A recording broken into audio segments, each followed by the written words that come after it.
Olá, bom dia. Cumprimento o pessoal, os integrantes da mesa, a doutora Maria Cristina, o desembargador Najib, o professor Capanema. O desembargador Najib, como a doutora Maria Cristina falou, é professor de todo mundo, né? Quando eu entrei na faculdade, foi ele que me deu a aula magna de entrada. Bem, eu, apesar de estar lotada na DGTEC, eu não sou formada em análise de sistema. Muita gente até acha, tá? Porque há 10 anos que eu estou lá. Eu fui para a DGTEC exatamente para implantar o processo eletrônico na VEP. E a gente conseguiu implantar o processo eletrônico lá.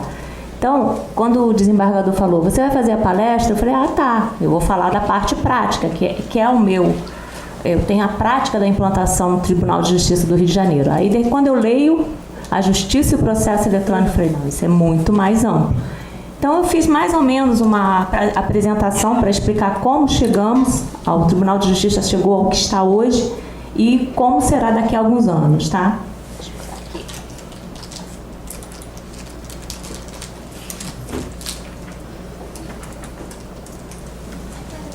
F5. Quer ajuda? É esse, né? Uhum. Então, como eu disse, eu entrei na DGTEC em 2009 para implantar o processo eletrônico e acabei ficando, estou lá até hoje. O desembargador na época era o desembargador Belize, me botou lá, o doutor Fábio Porter. Os dois saíram, eu fiquei. O doutor Fábio já saiu, já voltou, agora está de novo. O desembargador Najib já saiu, já voltou, como presidente do comitê, né? Então, vamos lá. Na verdade, como a gente caminhou para o processo eletrônico, tá? Então, a gente tem que pegar alguns aperitivos que a gente teve de que podia ser o início do processo eletrônico. Então, vocês veem algum ano e algumas normas, né? Em 91, a gente começou com a lei do inquilinato, né, que é a citação via facsímile, que nem existe mais, né? 91, facsímile, e desde que previsto em contrato. Depois nós tínhamos também facsímile na lei de inquilinatos, né? Contanto que depois a pessoa apresentasse os papéis originais. Então se mandava facsímile, mas depois tinha que se apresentar o original. Aí em 2001 ainda teve a medida provisória que instituiu a infraestrutura de chaves públicas, o certificado digital, o que passou a dar garantia que o ato feito realmente era feito pela pessoa. Porque tem dentro desse token ou do cartão, é tudo criptografado. Então, dá a garantia de uma assinatura. Ainda em 2001, temos a Lei 10.259, né, que estabelece que os juizados especiais civis e criminais poderia ser feita a intimação das partes e o recebimento de petição pelo via eletrônico. Ainda, agora em 2004, tem a emenda constitucional 45, que aí o pessoal falou, peraí, tem lá uma parte que fala que tem que ter, o processo tem que ser razoável a duração do processo e os meios que garantam a celeridade de sua tramitação. Foi aí que começaram, como é que a gente vai acelerar a tramitação? Talvez o processo eletrônico venha ajudar. Eu esqueci de falar, todo mundo tem direito a fazer pergunta no final, tá certo? Se vocês não fizerem, eu tenho algumas para fazer. Em 2006 nós tivemos várias inovações, né? Temos a Lei 11.280, né, que fala que poderão disciplinar a prática e a comunicação oficial dos atos processuais nos meios eletrônicos, atendidos os requisitos do ICP Brasil, que é o certificado digital. A Lei 11.341, que inseriu um parágrafo no artigo 541 do CPC, possibilitando a utilização de jurisprudência obtida na internet com o fim de demonstrar a divergência entre os julgados de tribunais distintos. A Lei 11.003, na verdade é 382, tá, gente? Eu botei um 3 aqui a mais. Modifica o processo de execução civil, incorporando o instituto de penhora online e o leilão. E, finalmente, a Lei 11.419, que realmente regulamentou o processo eletrônico em todo o território nacional. Aí nós temos o histórico dos sistemas, tá? Eu fiz essa pesquisa e, na verdade, encontrei dois EPROCs, o TRF-5 né, que é lá no Nordeste, que na verdade passou a ser o CRETA, né, que eles falaram, começaram a botar a Justiça Federal do TRF5, desenvolveu um sistema, né, conhecido como EPROC, e eliminou completamente o uso do papel e dispensou deslocamentos de advogados. Em 2001, isso é mentira, tá? É só mesmo o começo. Agora, em 2003, esse sim, o TRF 4ª Região fez o EPROC. É o mesmo que o pessoal ouve muito da Lava Jato? Então, o EPROC é um sistema que está sendo difundido também em vários tribunais. O TRF 2ª Região adotou ano passado, alguns tribunais de justiça também estão adotando, mais à frente eu vou mostrar. E o CRETA, o CRETA, o TRF5, ele é o nascedouro do PJE, tá? É uma implantação do sistema sendo a seção judiciária de Sergipe o primeiro utilizá-lo. Aí tem o ProJude. Esse ProJude foi a primeira tentativa que o CNJ fez de ter um sistema eletrônico nacional, de processo eletrônico judicial nacional. Só que o que aconteceu? Ele recebeu o sistema, né, o nome principal desse sistema não era nem ProJude, era Prodigicom, porque é um projeto de conclusão de curso de ciência de computação feito, né, lá no Rio, em Campina Grande, em meados de 2004, por 2 alunos, né, com o nome de Prodigicom. O piloto foi nos juizados de consumidor, comarca de Campina Grande, né? Então, esse sistema, o CNJ começou a falar para os tribunais adotarem, ele distribuiu. Só que cada tribunal pegou esse ProJude e customizou, né, fez o que ele precisava. O que aconteceu no final? O ProJude que está implantado, acabou sendo diferente em cada tribunal, o que dificulta a conversa entre eles, né, como é que ele queria. Ele queria que todos os sistemas se conversassem, até porque tem o MNI. Só que o ProJude ficou tão diferente que eram como se fossem sistemas diversos, tá? Aí o ProJude tem o STJ em 2007, né, lançou o processo eletrônico, né? O STF em 2017 também lançou um processo eletrônico. E aí vem o PJE. O PJE é o CRETA, né, que começou na TRF 5ª Região de Sergipe. O PJE gostou. E o que ele fez? Ele pegou e começou a trabalhar para distribuir para o Brasil inteiro. Com uma diferença do ProJude, ele tem um núcleo duro, ou seja, coisas que ninguém pode mexer. Ele pode mexer em algumas customizações, mas o núcleo, que eles chamam de core, ele é imutável, ele não pode ser mexido, porque senão vai mudar completamente o sistema, como aconteceu com o ProJude. E aqui tem alguns sistemas, né? Cadê? Sumiu? Ah, tem um negócio aqui bonitinho que eu nem sabia. Aí são os principais sistemas usados no primeiro grau, né? Nós temos o SAGE. O SAGE é um sistema da Softplan, ele é comprado, tá? Tanto que São Paulo usa, tem a maior celeuma, né? De troca pela Microsoft, né? Porque eles cansaram, porque eles estão, na verdade, ficaram prisioneiros do Softplan. E é um sistema que não é nem web, é cliente-servidor, ou seja, para qualquer um acessar fora do tribunal tem que ter ou o SAR, que é o Serviço de Acesso Remoto, ou uma VPN. E, na verdade, o importante agora para o sistema é que ele se torne via web, porque aí você consegue fazer o teletrabalho. Qualquer pessoa, em qualquer lugar do mundo, com uma banda suficiente, larga, bem eficiente, você consegue acessar. E o SAGE não é assim, ele ainda é cliente-servidor.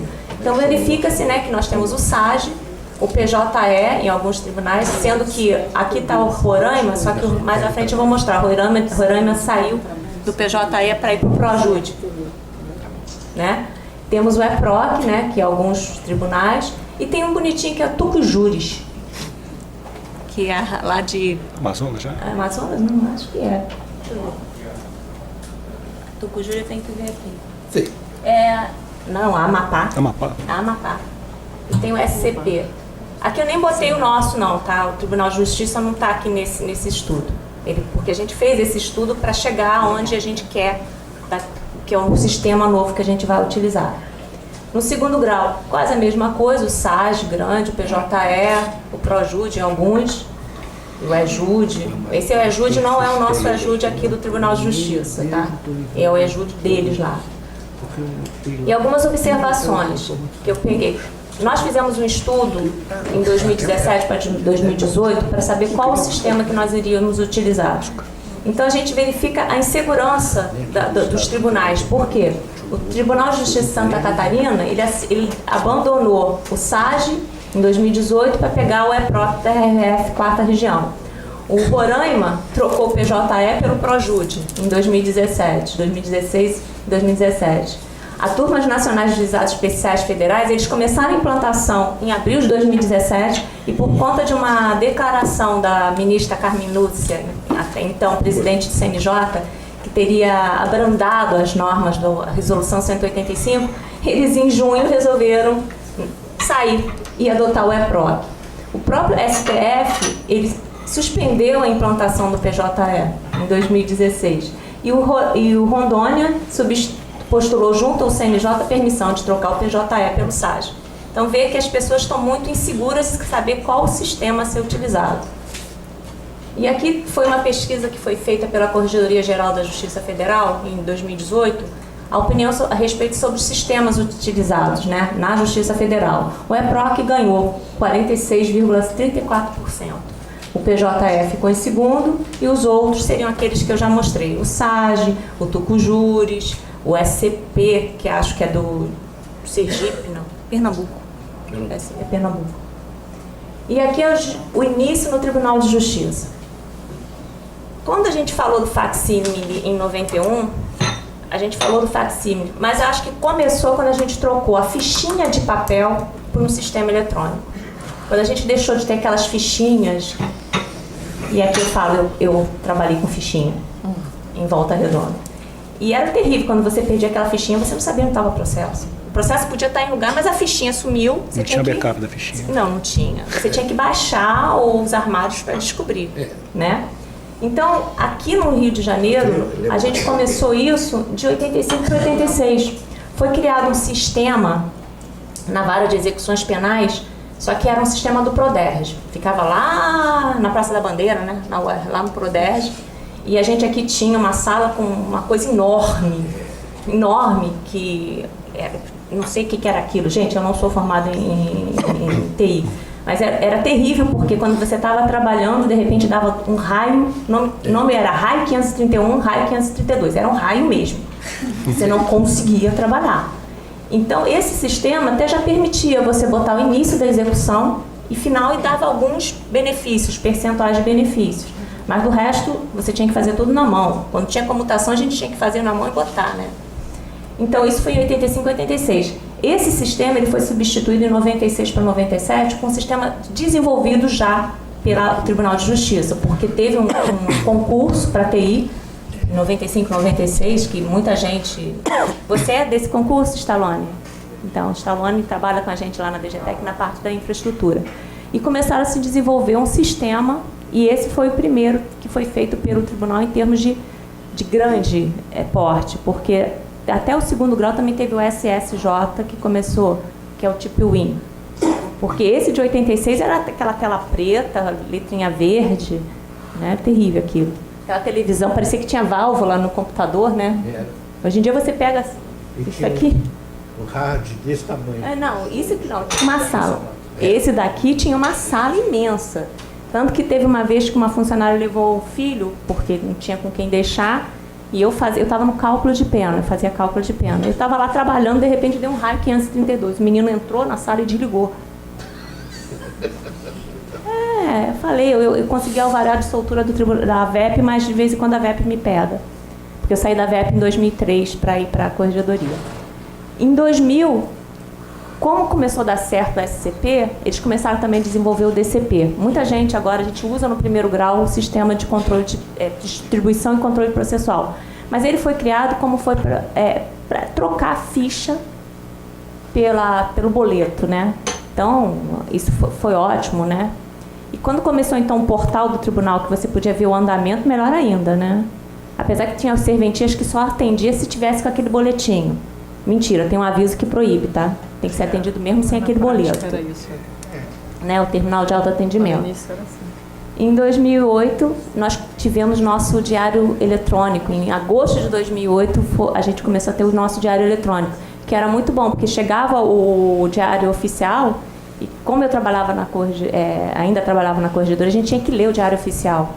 E ficou muito mais fácil. E quando tinha progressão, né, que chegava aquele diário, todo mundo queria, né, corria, não, eu quero ver. Hoje é fácil, tá? E mais fácil ainda, porque como está em PDF único, que agora entrou há umas 2 semanas, você bota seu nome e você já sabe se foi promovida, se foi progredida, né?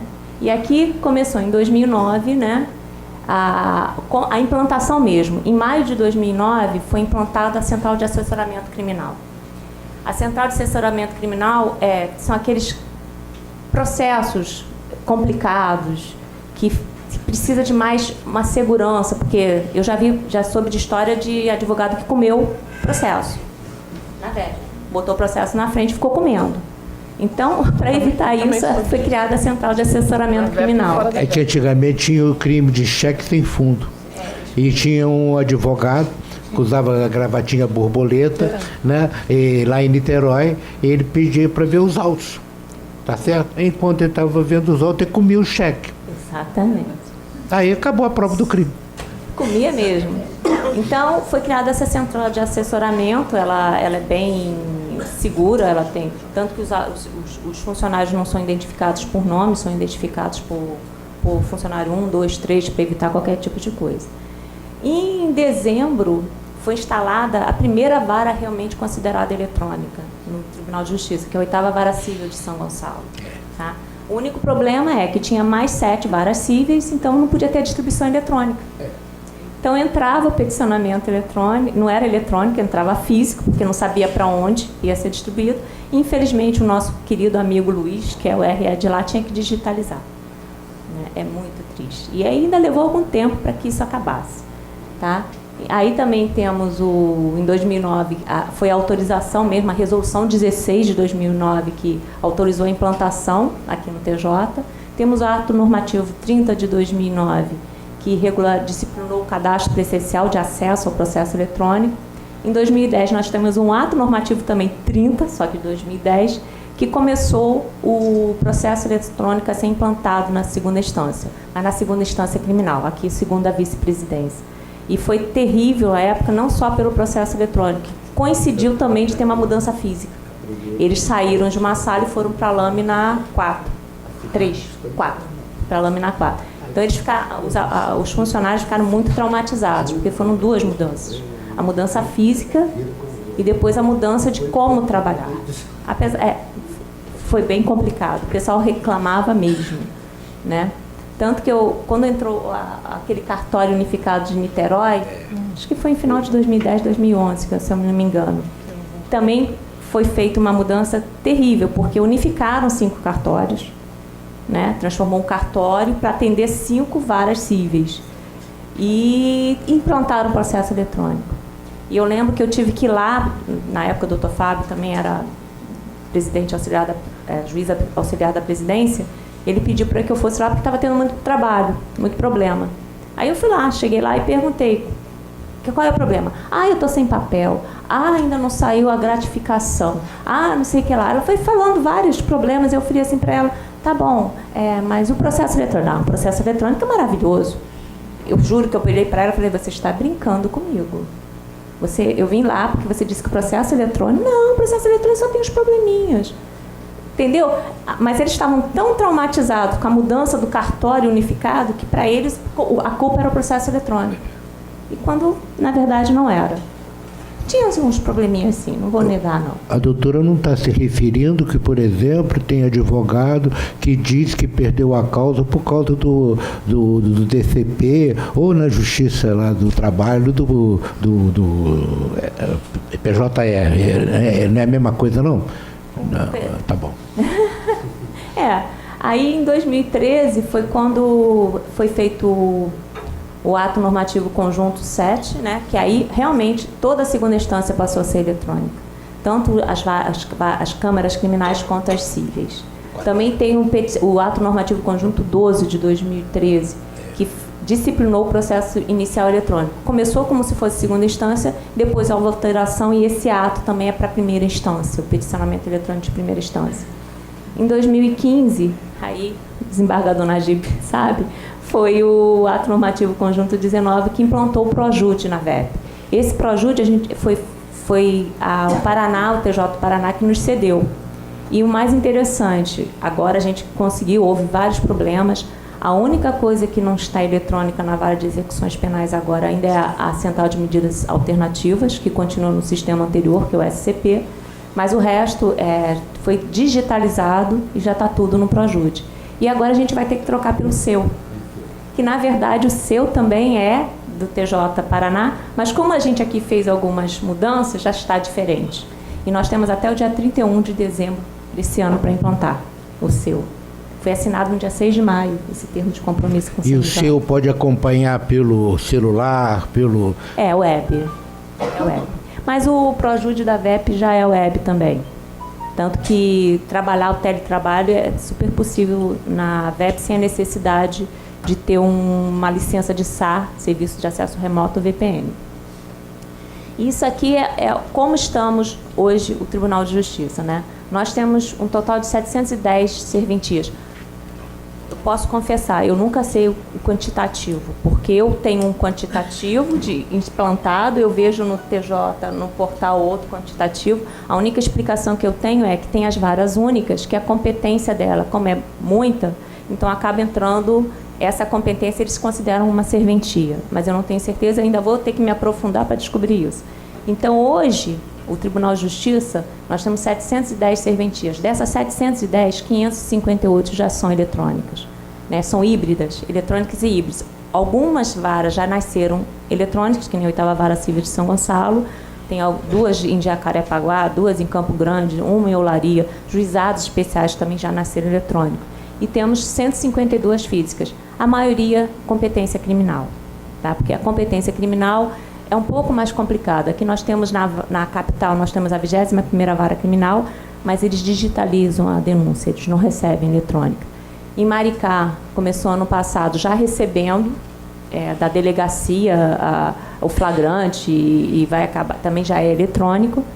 E Niterói, 1ª Vara Criminal, e aí eu falo mais na frente, tá? Então, o percentual, nós temos 21,41% de físicas e temos 78,59% de eletrônica. Nesse total também estão incluída a justiça itinerante, que também já está começando o projeto de se pôr também o processo eletrônico na justiça itinerante. Essas são as quantidades de serventias, né, eletrônicas. Dessas 558, 21 nasceram eletrônicas e 537 são híbridas. E aqui do lado tem implantação. O maior pique foi o desembargador Najib responsável, entendeu? A gente até na época falou que era a implantação kamikaze, que foram só 220 você vê, foram 2 em 2009, 9 em 2010, 8 em 2011, 8 em 2012. Aí em 2013, porque começou a entrar a competência criminal, foi quando São Gonçalo se livrou de digitalizar a petição, porque as 8 varas se tornaram eletrônicas. Então, eles passaram a receber petição eletrônica depois de um período de adaptação também, tá? Geralmente 30 dias ou 60 dias, dependendo da localidade. Em 2014, caiu 7, aí veio o desembargador Najib. 2015, 220. 2016, 188. E aí, a competência civil ficou 100% eletrônica no primeiro grau. E eu falo competência civil empresarial, fazendária, de família, tá? Só faltando a parte criminal. Então, quando se implantava um processo eletrônico, uma vara de competência única ou de 1ª e 2ª vara, se tirava a competência criminal porque realmente estava complicado de ter a ligação com a Polícia Civil, né? Porque você digitalizar o que vem não é eletrônico, né? Porque você dá um trabalho aos funcionários de digitalizar. O que o processo eletrônico evita da gente ter que fazer a autuação de capa ou numeração, você acaba tendo trabalho com a digitalização. Então, ficou-se um tempo, né, com um desenvolvimento com a Polícia Civil, e agora, esse ano, agora em junho, já vai começar a expansão mesmo no processo eletrônico, ainda no DCP, porque o sistema que foi escolhido, a competência criminal começou agora, está muito pouca, tá? Então, o ideal é a gente esperar um pouco até para ver como é que fica a situação. E aqui é o percentual de virtualização, ou seja, o percentual de processos que entram eletronicamente, peticionamento inicial eletrônico. Tem alguns picos, né, de meses por conta da execução fiscal. A dívida ativa, ela agora também é eletrônica, então quando chega em dezembro, que eles têm aquele problema, eles botam tudo, né? Que agora também estão tentando evitar de que isso aconteça, eles estão fazendo... Até teve uma reunião na semana passada de fazer mediação, evitar que se distribua muito a dívida ativa, tá? E essa é a distribuição de abril. 77,39 foram eletrônicos e 22,63 foram físicos. Aí, nesses físicos, ainda tem a turma recursal, que a petição inicial eletrônica da turma recursal ainda não está, mas vai entrar e ainda vai diminuir mais ainda esse percentual. E com as varas criminais entrando, então, em algum momento vai ser 100%, respeitando seu habeas corpus, que pode entrar até com papel de pão, né? A não ser que seja... mas tem uma questão, se for advogado entrando, ele tem que entrar com um peticionamento inicial. Não pode ser papel de pão, não, só a parte. E aqui nós temos, em 2017 para 2018, foi... O DCP, o nosso DCP é um sistema fadado a morrer. Está em VB6, não entendo nada disso não, tá? Mas o pessoal fala que é VB6, Delphi, essas coisas, né? E está fadado... Desde que eu entrei na DGTEC 10 anos atrás, estão dizendo que ia morrer, né? Mas já tem 10 anos e agora me falaram que talvez o prazo seja em 2023, quando vai acabar um suporte e ele não vai conseguir rodar os sistemas operacionais.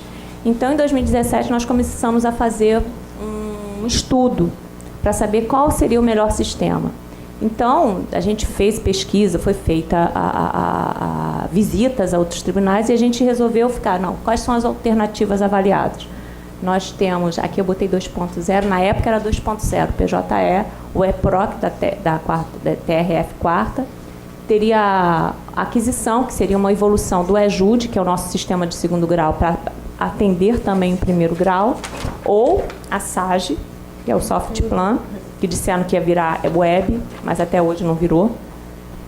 Ou então a gente pegar o DCP e botar em uma plataforma mais moderna.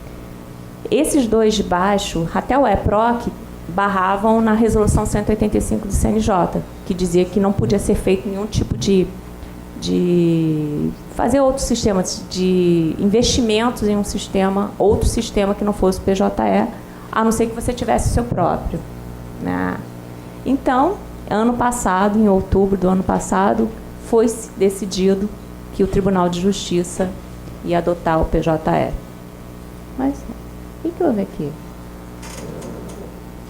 Não, tá. Porque eu tinha posto, eu acho que eu peguei errado.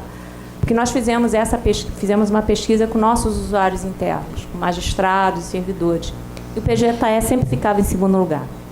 Ou era o SAGE, ou era o EJUD Olos. Mas acabou ficando pelo PJE. E em novembro do ano passado foi assinado um termo de compromisso com o CNJ e nós temos que implantar o PJE até 2020. Mas, minto, o início da implantação vai começar agora e nós temos 4 anos a partir de novembro de 2018. Então, até 2022. Mas ano que vem já começa a implantação do PJE e a estratégia ainda está sendo decidida, né? Provavelmente, se nada mudar, vai começar com os juizados especiais cíveis, porque é o que está mais maduro no PJE. E depois vai para as varas de competência cível. Provavelmente o criminal fica um pouco mais para frente, porque ele começou esse ano no TJ do Distrito Federal. E por mais que o pessoal ache que é fácil, por exemplo, Minas Gerais disse que ia começar, até hoje não começou. Minas Gerais começou o PJE, a implantação no PJE, acho que em 2014, em uma classe processual. Ou seja, não foi na vara, foi em uma classe processual. E ainda está implantando. Em 2019, eles estão fazendo a expansão do processo eletrônico, mas ainda sem previsão do criminal. Tá? E o seu, foi assinado no dia 6 de maio agora, um termo de compromisso de adotar o seu na execução penal. E aí tem aqui eu estava estudando, né? Aí algumas coisas em outros países, né? Que em Portugal se chama processo eletrônico. Depois eu te passo. A Índia tem quem fala inglês bem, por favor, leia, que eu tenho problemas. A França, em francês, que é desmaterialização do processo judicial. Nos Estados Unidos tem alguns estados, aí tem alguns que eles usam, também não é unificado. Paquistão. interessante. E a Inglaterra. E aí eu termino, eu agradeço.